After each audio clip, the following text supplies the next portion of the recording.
I know that millions of people might see this video. My heart rate will be high because it's a new situation. मेरे brain को पता ही नहीं है इसको कैसे handle करना है. Because I have been on stage 50, 100 times before, this feels normal. The only reason this feels normal is because I went. You have been there, done that. Correct. मेरा stage fear हुआ था. मैं गाने गया था एक बार स्कूल में. ऊपर गया, मुझे गाने का लिरिक्स ही याद नहीं आ रहा है. पूरा स्कूल खड़ी है सामने. मुझे याद ही नहीं आ रहा है कि मुझे कौन सा गाना गाना था. I sang some other song जिसका मुझे lyrics आधा याद था and I came down. But if that hadn't happened, then next time it would not have been a little more comfortable. And today I think my heart rate is around 65, 70. ठीक है. This is normal. इसी conversation को थोड़ा सा और आगे बढ़ाते हैं. बहुत इंटरेस्टिंग है कॉन्वर्सेशन और बहुत इंपॉर्टेंट है ये कॉन्वर्सेशन सबके लिए समझना, स्पेशली मेरे लिए, क्योंकि I am really serious about finding a solution to this problem. क्योंकि प्रॉब्लम क्या है कि हम चाहे जितना मर्जी मोटिवेट कर लें लोगों को, ये सो कॉल्ड जो रेस है उसको जीतने के लिए, ये रेस है बड़ी सिंपल कि ये कट ऑफ है. तुम यहां पर आ गए तो तुम सक्सेस हो, नहीं आए तुम सक्सेसफुल नहीं हो. घर वाले, रिश्तेदार इसी तरीके से देखते हैं उस इंसान को. मतलब बड़ा सीधा सा है सक्सेस और फेलियर का मतलब कि भाई ये कर गए, ये क्रैक हो गया तो तुम सक्सेस हो, नहीं हुआ तो फेलियर हो. People don't look at it in a way कि तुमने 5 बार ट्राई किया और नहीं कर पाए फिर भी तुम कुछ कर गए. और ये भी अपने आप में एक बहुत बड़ा ट्रैप है, क्योंकि बहुत सारे लोग ऐसे हैं जो अपने प्रॉफिट के लिए इस तरह से लोगों को मोटिवेट करते हैं. कहते कोई बात नहीं, कोशिश करते रहो, 2 बार करो, 5 बार करो, 10 बार करो, फेल भी हुए तो क्या हुआ. क्योंकि 5 बार अगर आप लोगों ने कोशिश करी तो जिसका इंस्टीट्यूट है जो वो आपको उस एंट्रेंस के लिए तैयार कर रहा है उसका तो पैसा बन गया, आप जाओ भाड़ में. सीधी सी बात. तो वो तो यही बोलेगा ना. बट डेटा क्या कह रहा है कि चाहे कोई कितनी भी कोशिश कर ले, ये प्रॉब्लम का सॉल्यूशन है ही नहीं. क्योंकि जब हमें दिख रहा है कि चेयर 4 हैं और उस पे बैठने वाले 4000 हैं, तो अननेसेसरी उन 4000 को मोटिवेट करना इज नॉट अ सॉल्यूशन. तो सॉल्यूशन क्या है जिसके बारे में मैं बात करता हूं अपने सेशंस में, कि उन लोगों को कुछ और भी एक्सप्लोर करना चाहिए. और भी बहुत सारे रास्ते हैं, सिर्फ ये 2 या 3 रास्ते नहीं है जहां पर कंपटीशन बहुत ज्यादा है, जहां पे मार्केट मची हुई है. और भी एक्सप्लोर करो, but then they do not explore other options. क्यों? क्योंकि वहां पे डर लगता है. तो वहां पर एक चीज हमको रोक रही है, which is again primitive, link to the limbic system, that is fear. क्योंकि वहां पे अपने बेस पे कुछ करना पड़ेगा और घर वाले भी सपोर्ट नहीं करेंगे. मैं ठीक कह रहा हूं ना? प्रॉब्लम सब लोग रिलेट कर पा रहे हैं इस प्रॉब्लम से. उस रेस में भागना इज नॉट अ सोल्यूशन. क्योंकि अगर 4 बार इन्होंने ट्राई किया, उसके बाद भी अगर नहीं हुआ, तो ना ये यहां के रहे ना वहां के रहे. जो प्राइम एज है वो भी निकल गई, मोटिवेशन भी बिल्कुल खत्म हो गया लाइफ में. कहने के लिए इनको एक एक्सपीरियंस हुआ है, बट वो एक्सपीरियंस की एक्चुअल में कोई वैल्यू नहीं है. अगर कहीं जॉब करने के लिए जाते हैं तो जा करके बोलेंगे मैंने इस एंट्रेंस की तैयारी करी 4 साल तक, तो उसके बेस पे इनको कोई नौकरी नहीं मिलने वाली. नौकरी उसको मिलती है जिसका क्रैक हो जाता है और जो उसको कंप्लीट कर लेता है. बाकियों को नहीं मिलती है. That is a fact. तो अब इन लोगों को कैसे मोटिवेट किया जाए?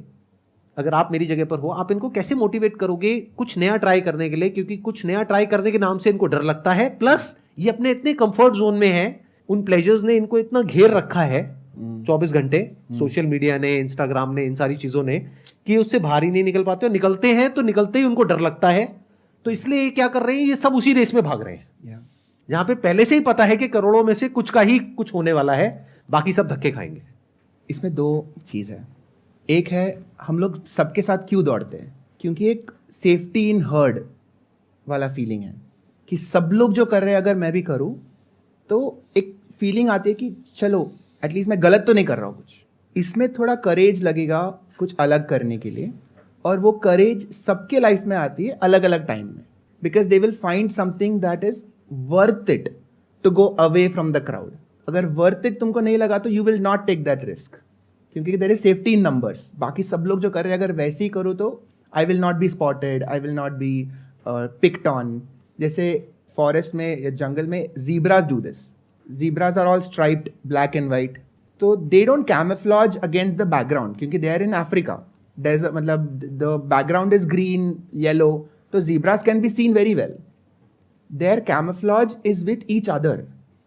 तो अगर टाइगर्स आए या लायंस आए zebra को खाने के लिए, तो एक zebra will mix with the others. So the hunter will get confused कि किसके पीछे जाना है, सब एक जैसे दिख रहे हैं.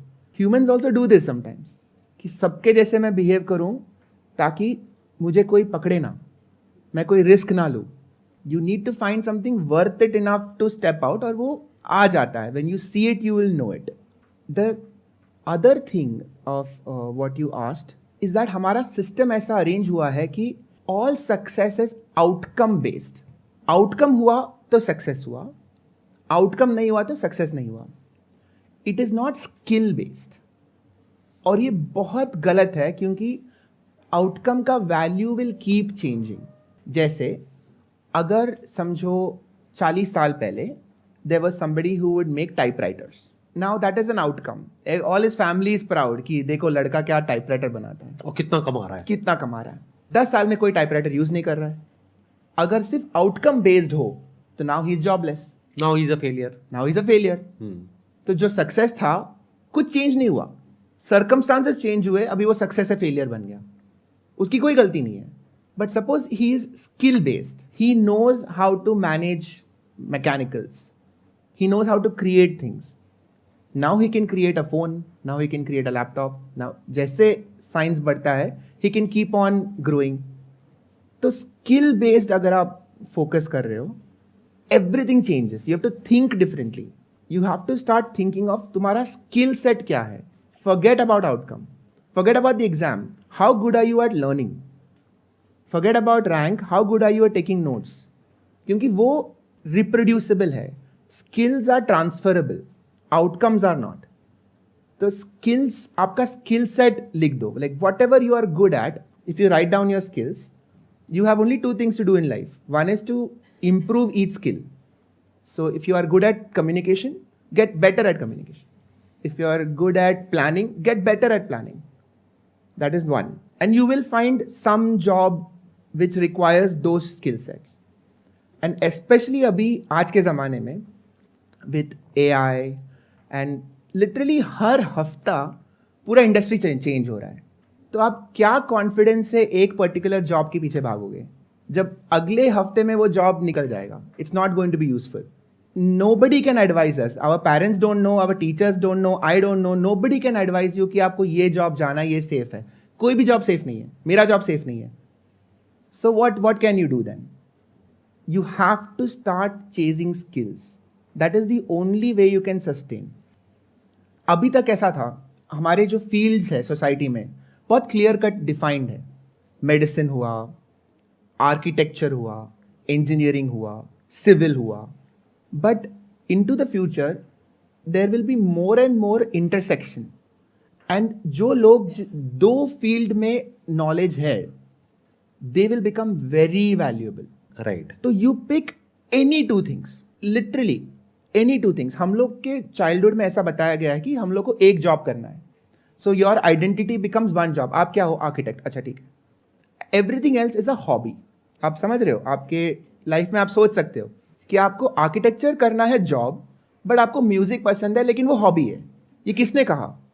This is a narrative. ये हमने खुद से बनाया है. ऐसा कुछ भगवान का वर्ड नहीं है कि तुम एक ही जॉब कर सकते हो. Now what is going to happen is there will be a time when some company will look for an architect who has experience in music. And तभी जब ढूंढने शुरू करोगे तो you will be the only one if you have taken music seriously. So you take any 2 fields, you mix them up. अगले 10 साल में उसका जॉब अपॉर्चुनिटी आने वाला है. And not even 2, it could be even more than that. More, so the more you put, the rarer you become. Architects, 10 million architects, but only 50 architects who know music also. Or maybe tech. Or tech. And you add AI to it, there'll be one. So then you will be the only one in the world. A creative architect who is tech savvy and who is well versed with AI tools and platforms. AI tools. So जैसे coordinate system होता है ना, latitude, longitude, तो world में हर एक point का एक coordinate होता है कि that is a unique point. कि वो पॉइंट को अगर डिफाइन करना है तो you need 3 axes, x, y and z. So then it becomes one unique point. So think of yourself like that. कि आपका 3 coordinates क्या है that will make you a unique person. Architect तो बहुत है यार.